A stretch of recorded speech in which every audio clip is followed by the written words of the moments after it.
Not only Enneagram, you mean? Oh. Okay, let's I'm a, start that again. Sexual one, the butt cheek taker. I respect it. Now, if you had a sister, that would be a bit problematic. Jesus Christ. Yeah. You are way Yeah. older than me. Do I Okay. look 20? I don't. I don't look 20. Okay, let's not. Okay, yo. Okay, now it's a diss on me. You know what I'm saying? Like, what the Taking care of this guy image is very hard. I don't recommend. Who the asked this question? It's my I question. know who did. What kind of a question is that, eh? You don't scream at me. You just That's scream true. because you're a monkey. Yeah. It's different. Uh, yeah, what's Gucci, guys? So today we're gonna be interviewing the Sigma Chadwick SP3 individual known as Javier El Alonso. Let's ask you some questions. You know, Sure. open you up like a flower. How has your Enneagram journey been? Your previous mistypes, everything like that. Well, I have been in typology for like maybe 5 years now, and I have started like almost everyone else with MBTI, and um, I started on Facebook. People on typology on Facebook. People Wow. just yeah, You're a boomer. it was a Oh big my god, you're mess. fucking Yeah, boomer. I still use Facebook, by the way. Oh my god. But then I find out about Enneagram, and of course, my first source was Hazel Hudson. Self-typed myself as social tree, and when I met Naranjo, which was like 2 years later, You met I still Naranjo? kind Damn, you're a lucky of guy. Jesus Christ. When I met the books Yeah, and the yeah, yeah, yeah, source, yeah. it was very different. But I still wanted to self-type social tree, even though I haven't fully read the book of the Enneagram tree. But then, when I read the book fully, I have decided that social tree didn't make sense for me at all, and I really related to SP3 like almost 100%. The Mm, quotes, mm. the paragraphs, everything that I was reading, I was relating to it. So um, with that, about social tree, the things that I don't relate to social tree anymore, because when I was fully reading, I was seeing a type that was very dependent on social recognition, Yeah. that was very dependent on escalating society and status, and I was never obsessed about those things. I What I thought it was a social tree, it was being someone that was well behaved, that I had a good image. That's what I wanted for myself, and that was the image that I have of the social tree in my mind, but that wasn't really it.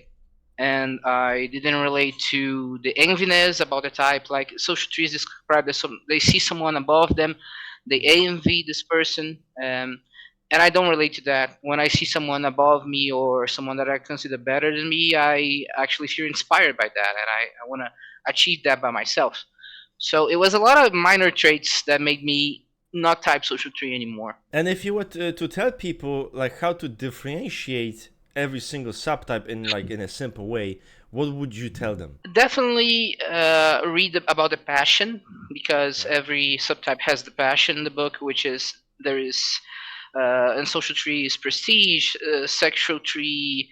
I'm not sure which one it was, but every subtype has the passion, and from that you can differentiate. But there's people that are going to relate to both.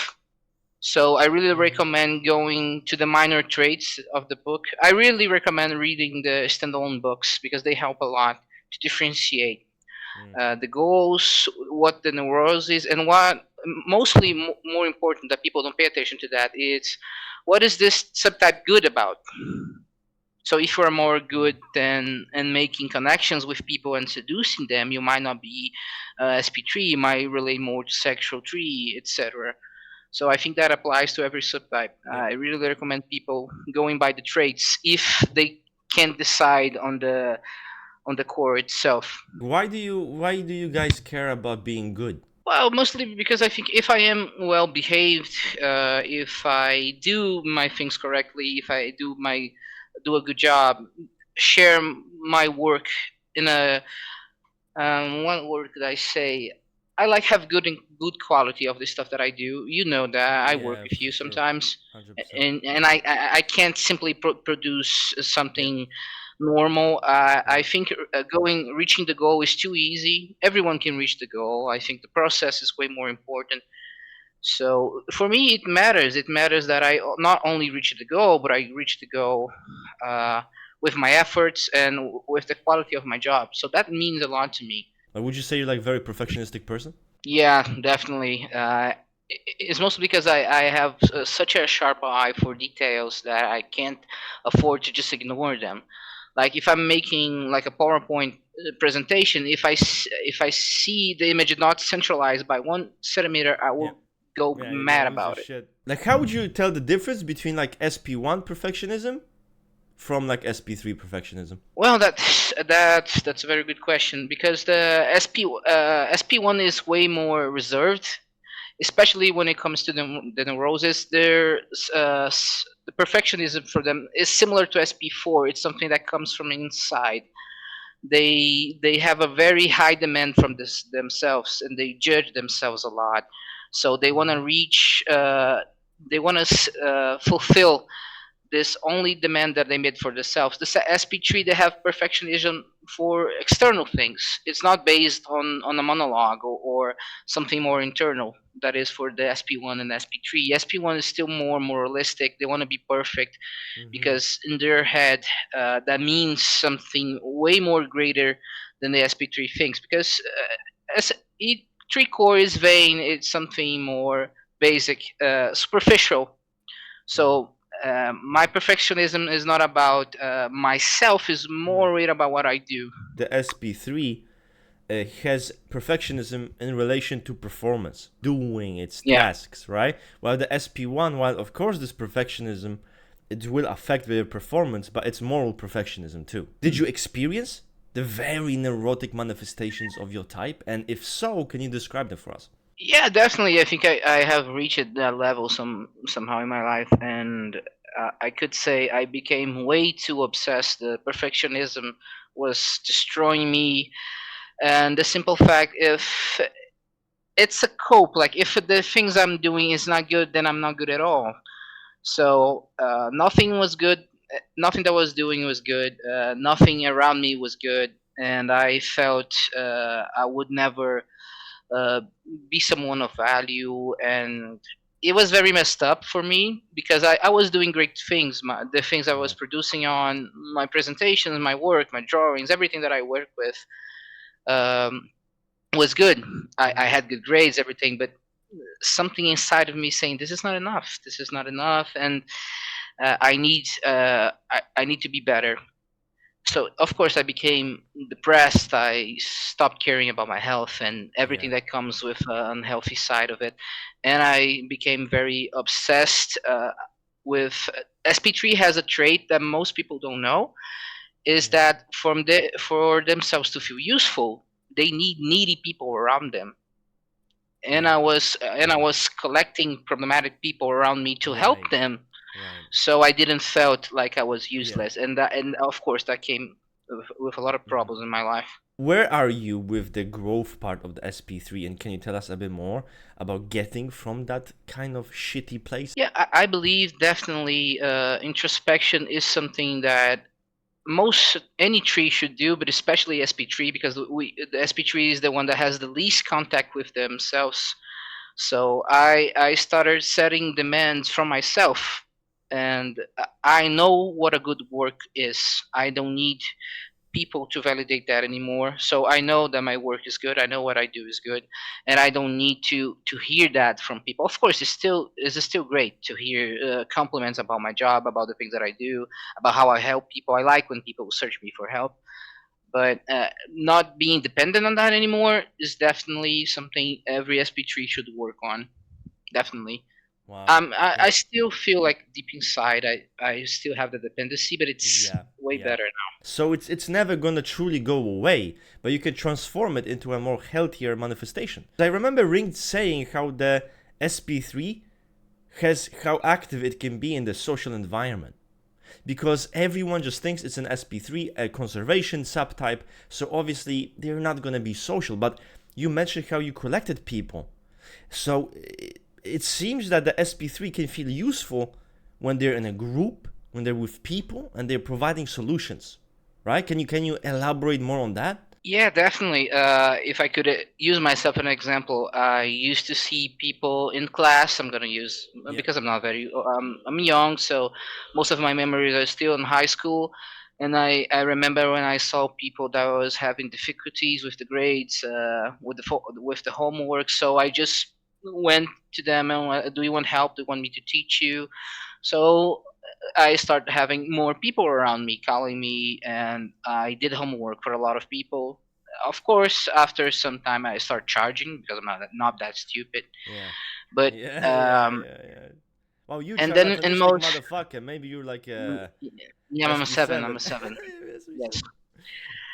SB7. In my I am a veterinary student. I Mm-hmm. am on vet Yeah. school right now, so people come to me and say, "Okay, I'm gonna pay you to do my Yeah. presentation." So I do the script, I do the PowerPoint, I do everything. I just send them. They send me the money. People still look for me to do the job. So that's how I connect with people with my work. It's I don't Mm. sit and side on someone to talk about Mm. the personal life or my personal life. I always go and talking about my work if they want to help with something. And sometimes I don't. At this point, right now in veterinary school, I'm not even needing to go to people anymore. They just come to me and ask for help. Guys, I'm gonna link down below his work, right? Because he is actually a good artist. So you guys should definitely check his Thank you, stuff out. Because trust me, thank the you. logo that I have, that's what he did for me. Okay? So with the SP3 neurosis, you're gonna get some. He's not gonna sleep. He's, you know, he's gonna be neurotic That's about it. That's how you know. How do you react when someone shows you care or affection? uh, Yeah, that's a I fucked already up can question. answer. Not too fucking good. That's all I can tell you. Like, I don't think you're fucking pretty good at that shit.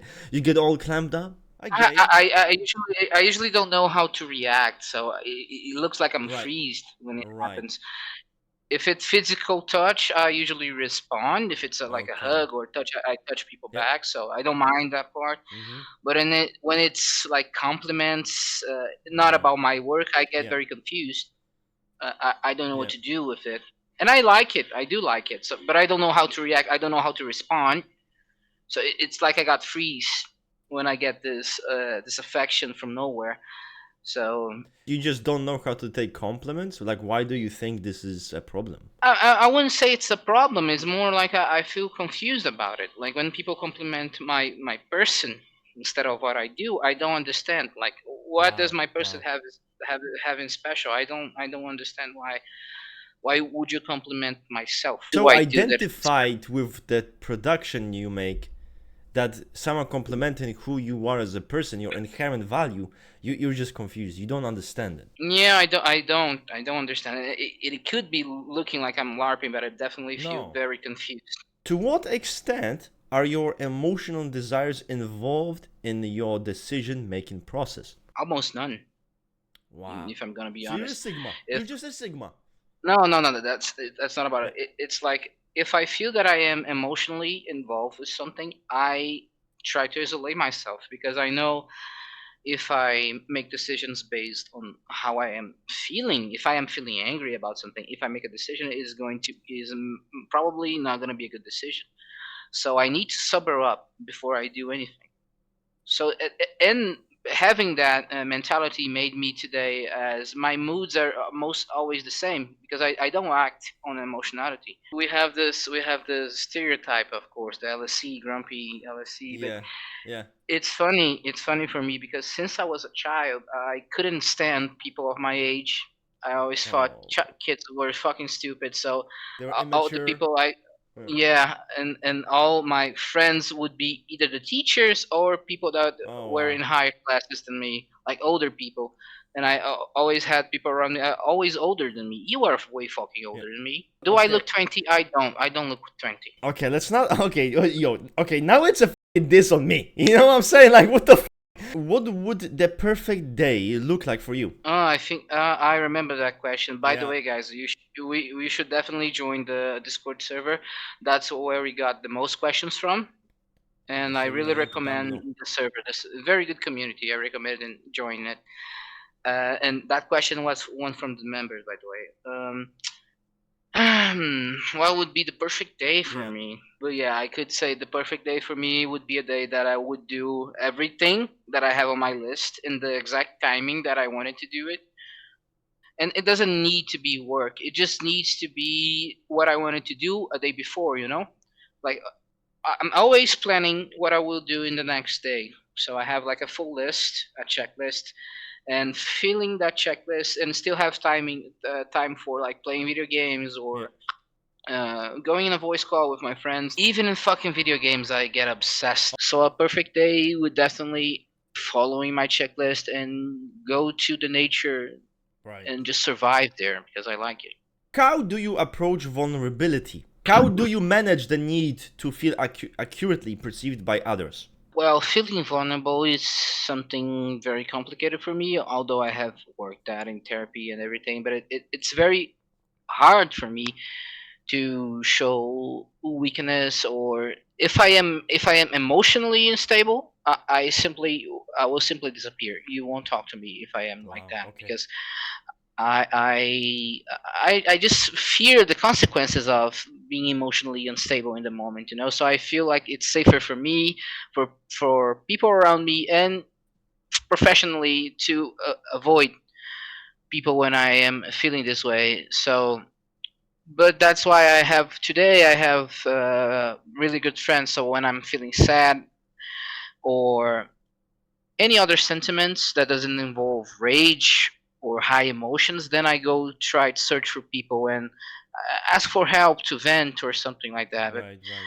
and then it takes time for me to be vulnerable with someone. Yeah. Even though I think being vulnerable is important, I think are if you are okay in being vulnerable with anyone else, I think that is very strong. It means no one can affect you. So I really admire that, and I hope I can achieve that someday. But I'm very far from that line. How has your knowledge of SP3 impacted your life? I think it definitely helped me understanding why I have almost no contact with myself, it's funny because I got obsessed with typology because it was the first contact I have with knowledging about myself. I was like, okay, so if I answer these questions, because of course we used to do tests, so if I Yeah. answer those questions, they will define my personality traits. I have no access to that information about myself. I Wow. I I, Okay. I was never able to answer who am I and how I would define myself.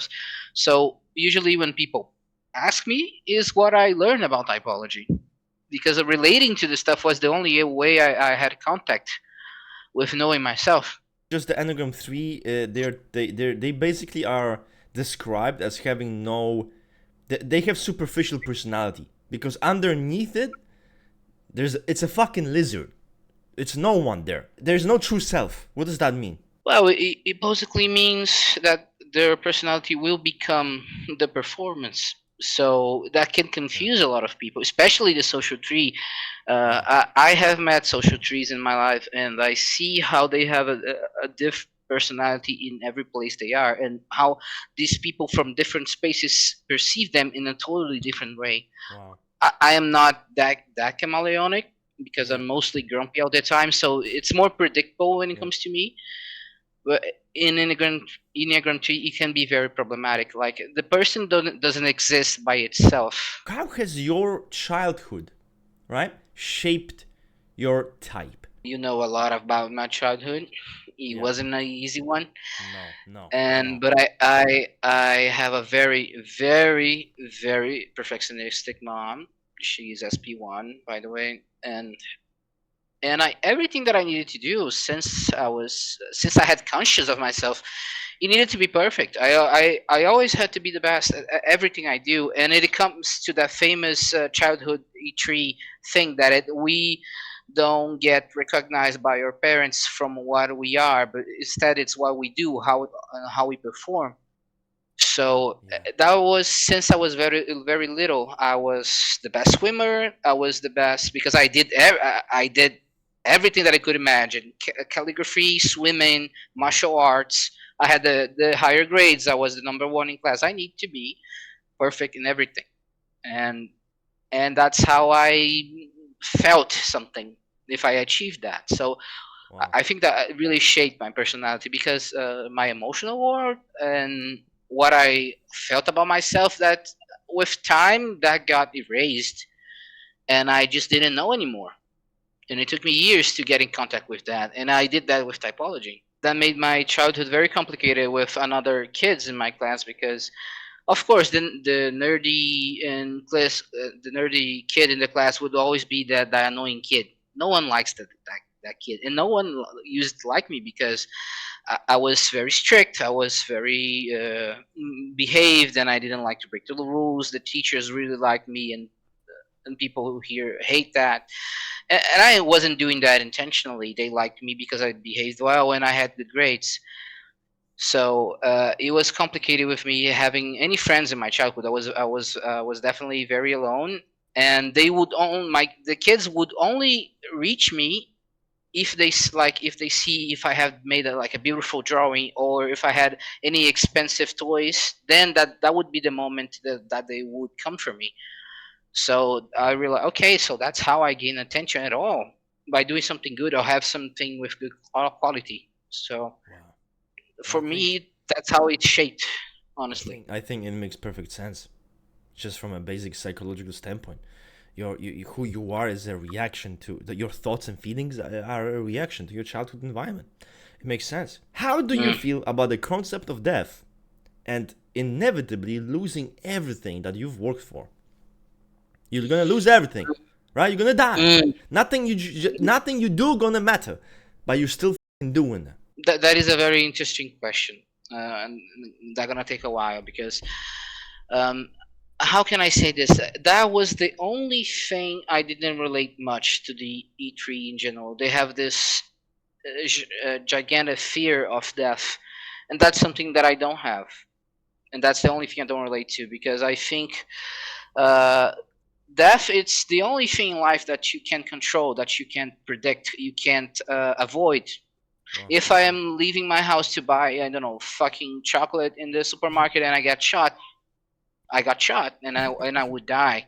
You know, there is nothing to cope about that. I don't see the point of fearing death at all.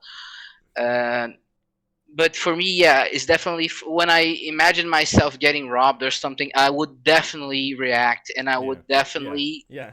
prefer to die than give my fucking Yeah. cell phone that I worked a lot to buy. So I would prefer die. How do you show that you love someone, that you care about someone? I don't know. You could answer that better than myself Oh fuck. because you know me. Okay, But okay. Listen, if I was to like think about, which is so predictable too, like you show not by words or anything, but by being loyal to this person, but by giving them your time, going beyond what is expected of you, I guess. For example, if you had something, doing a project for someone, you might even do it for free. You might do it because you just want to help this person grow. You do it because you care about them.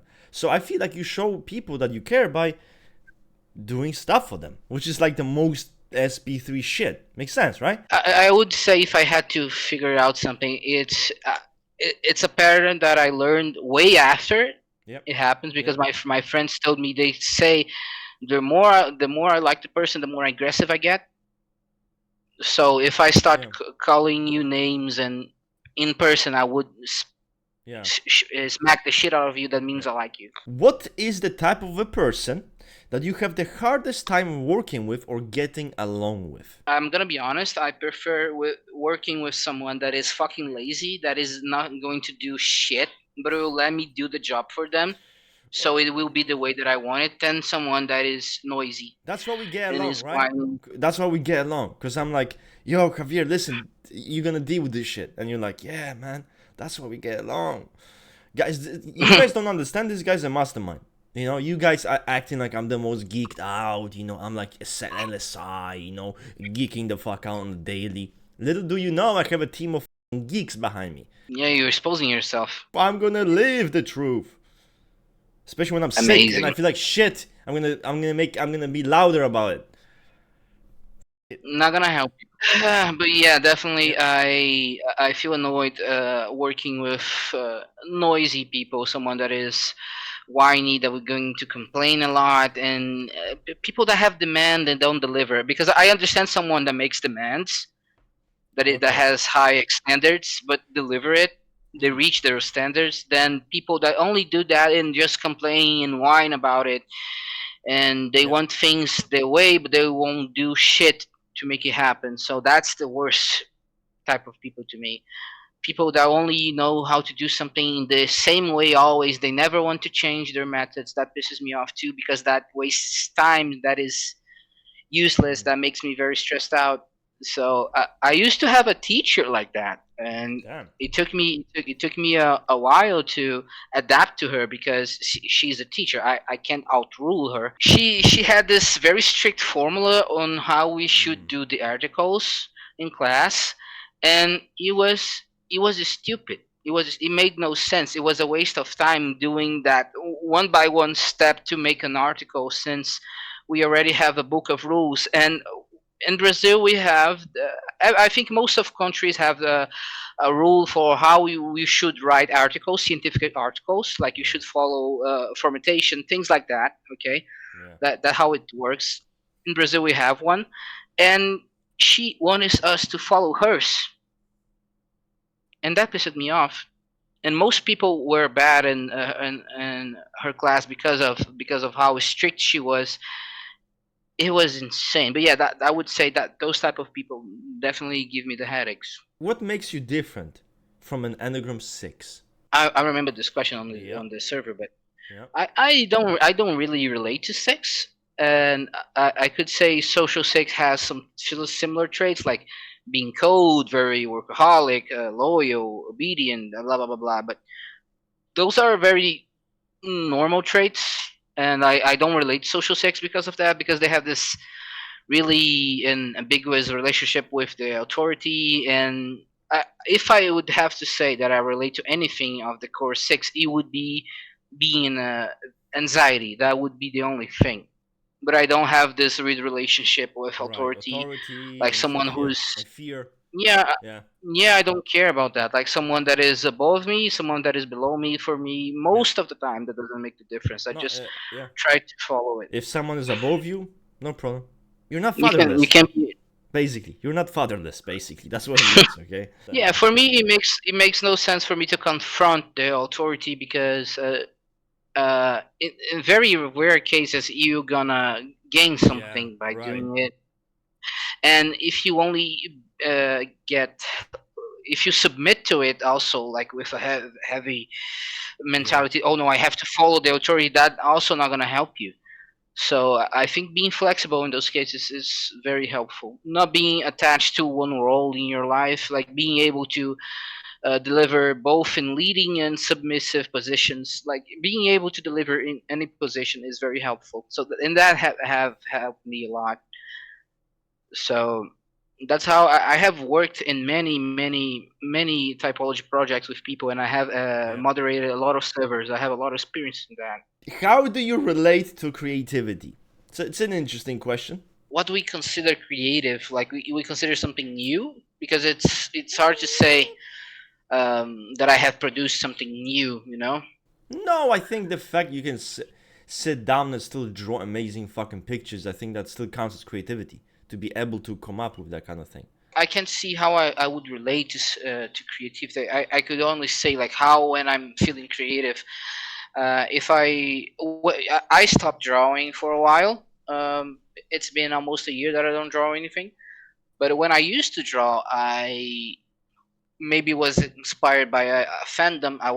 That's a very dark secret, but I was Yeah, wow. involved with a lot of The guy's on fandoms, a. and I used to. You are literally on an interview and you're like, that's a very dark secret, guys. Like, Yeah, I know. fucking It's a genius. joke, but I used to be very geeky. I was Yeah. in a lot of fandoms. I used to do a lot of fan art. So I saw a character that I liked, and I was imagining them in some situation in my mind, and then that's how I would draw it. And that happens. I think I draw a picture in my mind, and then I just create it. So, and I have a very vivid imagination when it comes to Okay. when it comes to image. I have a Okay. very good photographic memory, so it helps. How and when are you hyperactive? I know who asked this, but I'm always hyperactive. That's my problem actually. That's why, I yeah, don't you know how used to to talk about relax, bro. that. I am always doing something. I always have something to do, and if I don't, I start to get nuts. What does that mean? Uh, I get very anxious, like angry, stressed. I feel so much bored, and I don't know how to act. So I don't know. Okay, I have nothing else to do. I will just I can't do that. And since I am on my vacation now, my school, I'm free from school until Yeah. August. I'm starting to get nuts. So I made a lot of trip routines and schedules.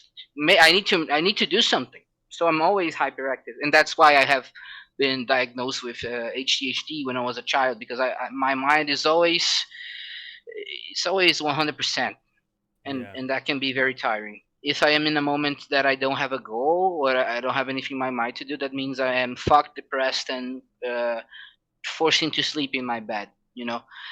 Because I always have a goal in mind. So if I don't, that means I'm fucked up somehow. How do you battle the desire for admiration with the guilt of wanting it? All right, I think that question would be much more coped for a social treat than me, to be Yeah? honest. Yeah, because I do like to be admired. I like to be reached when someone needs help and they come to me. I do like it. I don't hide that I like that. I don't hide it. True. You never do. And yeah, I do like when people need me, when they search for me to help them to make anything. So that fulfills my fucking ego. Most types do that. They constantly feed on their neurosis, So and I that's should why they like keep never going ask up. you for your help and tell you you're useless. Like I don't need you. That would help me jump off my apartment. What's the way to stop it? Not to reinforce the cycle. Well, shit. Ask my therapist. How the did I know? There's two sentiments that I Okay. almost never feel in my life, which is guilt and remorse. Those are things Yeah. I Yeah. mostly don't ever feel it, because mostly because if I am so over controlling, if I am planning myself all the time, Yeah. if I do something, if I act, if I make a decision, Yeah. I have been thinking on this decision for a long time, so that it will be a rare, Yeah. rare case that I will regret it. Are you sure people like you? The question is fucking simple. I'm not sure. How can I be sure of that? I'm not in your mind. People telling me they like me or doing things that we could read, that it means they like me. But at the same time, I had people that did things for me and said nice things for me, and they betrayed me. So Oh yeah. Oh yeah. uh, We call them I, snakes and rats. Those fucking rotten mother fatherless energy. We call that. it's hard to say. It takes me a while to understand that someone likes me if they need to tell me directly. I feel better around the five egos because I feel that I am being enjoyed by someone, and doesn't need to be from something that I produce. They are just telling me right ahead, and that helped with my growth. Being around those people really helped me with my growth. What kind of treatment really feels right for you? Basically, I'm guessing they're talking about. They're not talking about a fucking doctor treatment, right? They're talking about. Who the fuck asked this question? It's my I question. know who did. What kind of a question is that? Eh? No, no, the question is very nice. I really like when someone shows interest in myself, because I feel like I told you in the beginning of the interview that I feel I will freeze, but I still like it, because it means someone has interest in me and not something that I do, and even that doesn't make sense. That surprised me. That is good to me. Of course, basic stuff. I like being respected. Um, I I I don't like when people higher up the volume when they're talking to me. Like, don't fucking scream with me. Do not scream with me. I hate it. People So how screaming, do we get along? What and the fuck? Yo, that's crazy, yo. Yo. you don't scream at me. You just That's scream true. because you're a monkey. Yeah. It's different. Uh, okay, that's great. I hug a lot. I touch people a lot. Physically, I can show affection more easily. So when people are physically affectionate with me, I like that as well. Um, but I need to think a lot of how people treat me, and I will like it. I need to think of a lot of scenarios. It's not an easy question. Um, but yeah, I have told you guys that I like when I like the fact that you are invasive and you are invasive as and I do like that because it gives me the sensation that this person cares about me. They are being invasive, they are being too much, but if they are doing this with me, it means something. So I do like those treatments. I like when people uh, push the boundaries with me because I barely have those boundaries. So I don't know. It's a complex question. I would have to think a lot to answer that. So how do you relate to work in terms of, are you organized? Are you a person who's very organized, very like dutiful, conscientiousness 1 million? Is that kind of true for you? Like I said, since my childhood, everything that I produced, it made my existence. So everything that I do now, and of course, it comes with perfectionism, and I need to be very organized. I plan the things that I will do tomorrow and the week after and the year after. Maybe So you I are need a to have planner. things. You are like an LIE, Yeah, Sigma planner. yes, exactly. That's why I relate to when it comes to trifix. I relate. I think I am 371. I do relate to the seven because it's the ego plan. So I do relate to that part, and yeah, definitely very exaggerated organized person. I had a SE friend that was seeing. I was sharing my stream, and I had all these folders, like 1 million folders separating things, and he was like, "What? How the fuck you're so organized?" And Yeah. for me, that was normal. You know, Right. for me, that was normal. And yeah, I think having showing that I have the best quality work, it means a lot to me. I like demonstrating that, and even in, like a presentation in vet school or when I was in high school, or even when I'm making my typology documents, when people come, oh, the formattation is so good, oh, it's so well written, oh, it's so organized. I do like that. I do like that because I put a lot of effort in that, and You, it's not something hard for me to do. so how does that work with this hyper conscientious, like hyper disciplined person? Well, I have started this year the treatment for ADHD. Now I'm taking the meds for it, and it helped me a lot because since I am very hyperactive, because it comes to ADHD, my brain was always like burning out. I was always feeling fucking exhausted because I was always thinking way too much on what I would do tomorrow, and then my daily basis was getting in a mess. You know, it was I was feeling exhausted for no reason. I was feeling hungry even though I wasn't even walking at all because my brain was burning so much energy from it that it was fucking up my health. It was fucking up my routine. I wasn't being able to do the things that I do with no cope at all because my natural state is having a routine, a daily routine that I will follow, and I will sleep with a clear head. And the day after will be simple as that. So that's how I work. And the HDSD definitely it complicates that. I always did things way too fast. Uh, I always was, and I even skipped one class in the high school. I even skipped one, not high school, the normal. What is the normal one before the high school? I forgot the name. Middle school. Yeah, middle school. Fucking, even Yeah. skipped 1 year of the middle school because I Yeah. was way too advanced for the other kids. And not saying that I'm a fucking genius because it's because how ADHD childs behave. It's too much. It's fucking burnout. And now I am delivering my work, my stuff, my routine even better.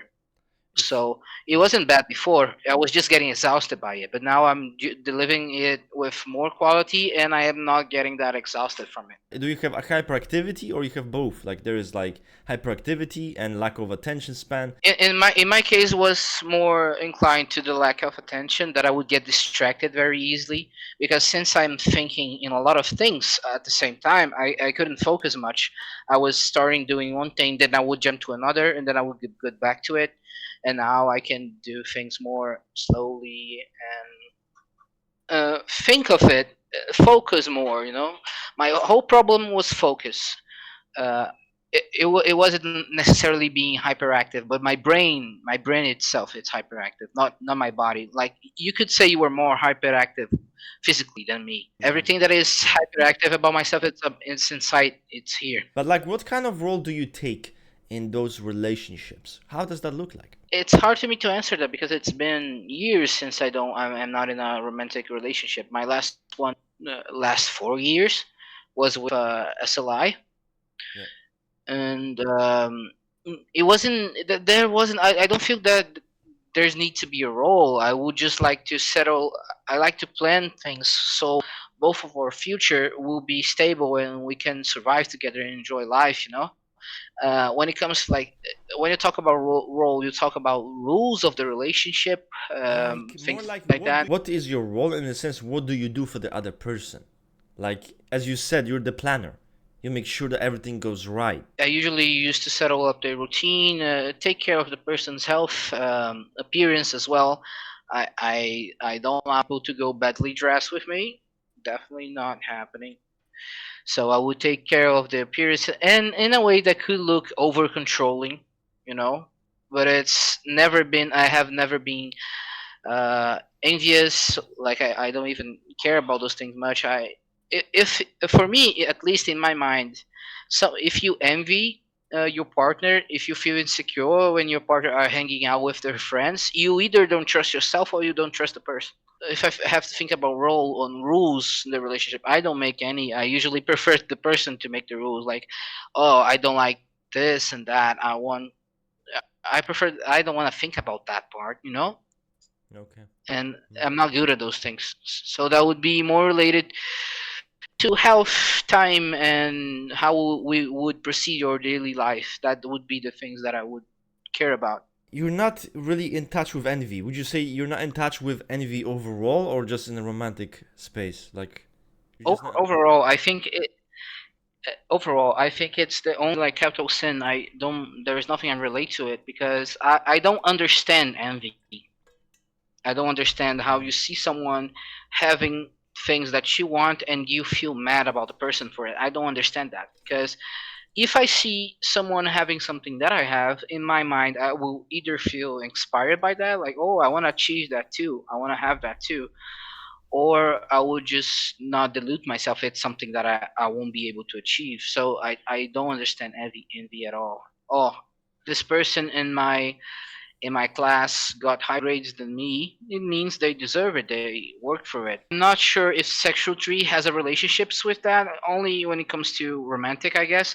But social tree had this weird relationship with envy, and that's where I started not relating to social tree because they see someone better, performing better than them. They see someone that is above them, and they see them as a competition. They feel angry about this person. They wanna catch this person somehow, and I don't relate to that. If I see someone successful, I either want to be in their side or just get inspired by them. I take it as an inspiration, and I think that comes with. And I think that's what's similar between SP3 and SP1 and SP4, because SP4 is the counter envy. They don't project as envy on others. Yes. But overall, I don't feel envy at all. Do you look at other threes and cringe at them a bit? Oh, that is a question we skipped. A lot of people ask how I feel about the other Yeah. subtypes. Well, sexual tree. I really like sexual trees. I think they are very good people to be around. I have always enjoyed them. I like the celebrities that I could think of that are sexual trees. I think they are enjoyable presence. Cool people to be around, and of course they can be weirdly obsessive. They have those weird parts, but it's something that I don't have, so it feels like a compliment, Mm. complimenting things. I definitely think they should work out on this, like, image dysphoria that they have, that can be very prejudicial for their lives, like needing to fit this role so badly of being the perfect woman or the perfect man, because sexual tree have that. And I don't think that's really useful in your life, especially nowadays where people are caring less and less about gender. And when it comes to social trees, I have met good ones. I have met bad ones. I have one friend in veterinary school that is social tree, and he's all that you could imagine. He's super cocky. He is call, calls a lot of attention for himself. Everyone knows him, but at the same time, he was the person who got me the most of my clients. So I don't relate to how they behave, but I can see good things about them, and the bad things about them would be this needy, this dependence on the recognition that I don't feel that much, because I know the I would be validated for the quality of my work, and my work is always good. Not always, but most of the time my work is good, so I will feel good about that. And so rejection doesn't affect me how it affects them. Mm. It's way deeper in the other subtypes. That's at least how I feel about them. And I think it's cringe to envy someone above you. Yeah, definitely, I think that's cringe. If I would have to say anything, something very negative about it. Do you think someone could look at you and not think you're a three core? That happens with a lot of counter types, I guess. I got type one from some people. Yeah, and I think that would be the type that I've got typed the most after any other tree. I have been typed social tree. I have been typed even sexual tree, if you believe me. Sexual one, SP1. Managed to get typed as section 3. That's I'm not surprised because of the community and how brained it is. Yeah, it was hate typing. I don't take it seriously. So Javier, thank you so much for answering all the questions. It's a long ass interview. So yeah, guys, again, if you have any questions aimed at Javier here, make sure to ask down below because he will personally answer them. So anything about SP3, Yeah. he's gonna be the person you go to.